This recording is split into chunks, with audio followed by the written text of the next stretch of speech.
तो हमें बात कर रहा था यहाँ पर आपके दो सदिशों के मध्य का कोण हमने अभी ज्ञात किया था, वही दो रेखाओं के मध्य का कोण होता है। ध्यान देना, यहाँ पर रेखाएं इस रूप में होगी, r बराबर a1 plus lambda b1, r बराबर a2 प्लस म्यू b2। तो सदिशों के बीच का कोण b1 b2 बटे mode of b1 mode of b2, ये कोण हम ज्ञात करेंगे कोस थीटा के बराबर लेते हुए।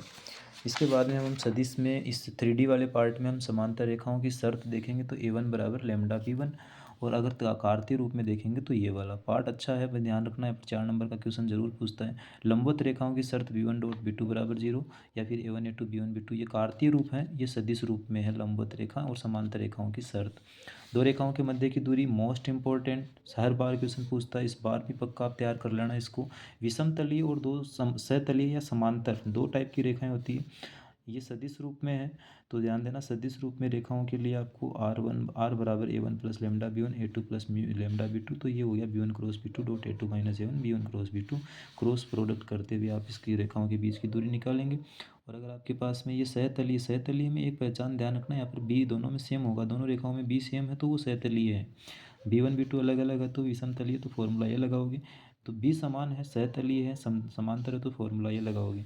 नेक्स्ट, आपको किसी रेखा पर बिंदु प्राप्त करना हो तो उस रेखा को आप लेमडा के बराबर मानते हुए उस बिंदु को ज्ञात करेंगे। तो बच्चों, ये तो था अपने पास जो पार्ट हमारा चैप्टर नंबर 11 था उसका पार्ट। और अब हम आगे बढ़ते हैं, हमारे पास नेक्स्ट पार्ट जो आ रहा है वो हमारा है प्रायिकता वाला। इम्पोर्टेंट पार्ट है, अच्छे से आप इसकी तैयारी करना है। प्रायिकता में देखो, सबसे पहले हमारे पास है प्रतिबंध प्रायिकता, मतलब a बटा बी। अगर आपको a बटा बी ज्ञात करना तो P A intersection B upon P B, अगर बी बाई ए ज्ञात करना तो ये फॉर्मूला सह प्रतिबंध प्रायिकता। इसके अलावा आप ये भी ध्यान दीजिए, ए यूनियन बी कैसे निकालते हैं, पी ए डैश निकालना, ए इंटरसेक्शन बी और बी इंटरसेक्शन ए बराबर होता है। अब ए बाई बी घटना का मतलब होता है कि ए की प्रायिकता जब बी घटित हो चुकी, बी बाई ए का मतलब बी की प्रायिकता जब ए घटित हो चुकी है। प्रायिकता का गुणन नियम भी यही ध्यान देना, ए इंटरसेक्शन बी, अगर ए इंटरसेक्शन बी नहीं लिखा हुआ, कहीं पर ऐसा लिखा हुआ है ना ए बी, इसका मतलब इंटरसेक्शन होता है, यानी कि दोनों के घटित होने की प्रायिकता। तो प्रायिकता का गुणन नियम है ए इंटरसेक्शन बी बराबर पी बी, मतलब बी घटना हो चुकी, सॉरी बी पी बी मतलब पी बी की प्रायिकता, और अगर बी घटित हो चुकी तो ए की प्रायिकता, तो इसको ऐसे लिखा जाता है। या फिर ए इंटरसेक्शन बी को ऐसे भी लिख सकते हैं कि ए की प्रायिकता हो गई और ए घटित होने पर बी की प्रायिकता, तो ये आपके पास प्रायिकता का गुणन नियम। इसके बाद में आपकी 3 घटनाएं हो तो 3 घटनाओं में भी ये नियम लागू हो सकता है। स्वतंत्र घटनाएं क्या होती है, जब A intersection B P A dot P B के बराबर होता है तो वो स्वतंत्र घटनाएं कहलाती है।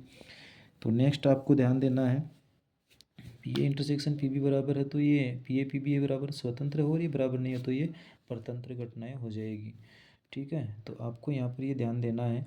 सबसे पहली बात तो ये भी ध्यान देना कि ये प्रूव करने के लिए बोला गया आपकी बुक में ई और एफ स्वतंत्र हैं, तो आपको यहाँ पर ई और एफ स्वतंत्र है तो आपको यहाँ पर ई एफ डैश भी स्वतंत्र मिलेंगे और ई डैश एफ भी स्वतंत्र और ई डैश एफ डैश भी स्वतंत्र घटनाएं होंगी।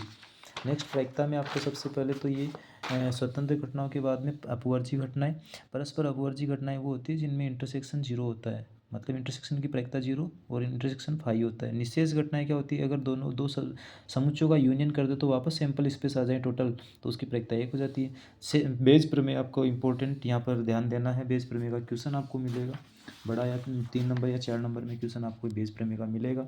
तो बेज प्रमेय का मतलब कोई घटना अगर ईवन की प्रायिकता ज्ञात कर रही हो, जैसे मान लो दो आपके पास बॉक्स हैं, उनमें बॉल हैं और आपने दोनों बॉक्स में से एक बॉल निकालनी है, तो प्रायिकता पूछेगा कि बताइए कि आपने लाल बॉल तो निकाली लेकिन वो बॉक्स एक से निकाली है, तो प्रथम बॉक्स से निकालने की प्रायिकता ए, अगर लाल बॉल है तो उस प्रायिकता बताओ कि वो प्रथम बेग से आई है, तो ये पर फॉर्मूला वही है। वहाँ से P E one by A निकालना हो तो P E one A by E one, P E one A by E one या P E two A by E two, और ये जो पी ए है वो संपूर्ण प्रायिकता प्रमेय का फॉर्मूला है। ये फॉर्मूला हमारे 2 क्वेश्चन में काम आ रहा है बुक में, एक तो आपका प्रश्नावली का पहला क्वेश्चन और एक हड़ताल वाला जो क्वेश्चन है वो संपूर्ण प्रायिकता प्रमेय। तो ये फॉर्मूला आपको लगाना है। तो बच्चों, इस प्रकार से ये हमारा वीडियो कंप्लीट होता है। उम्मीद करता हूँ कि इससे आपको काफ़ी हेल्प मिलेगी और एक शानदार पेपर आप कर पाएंगे।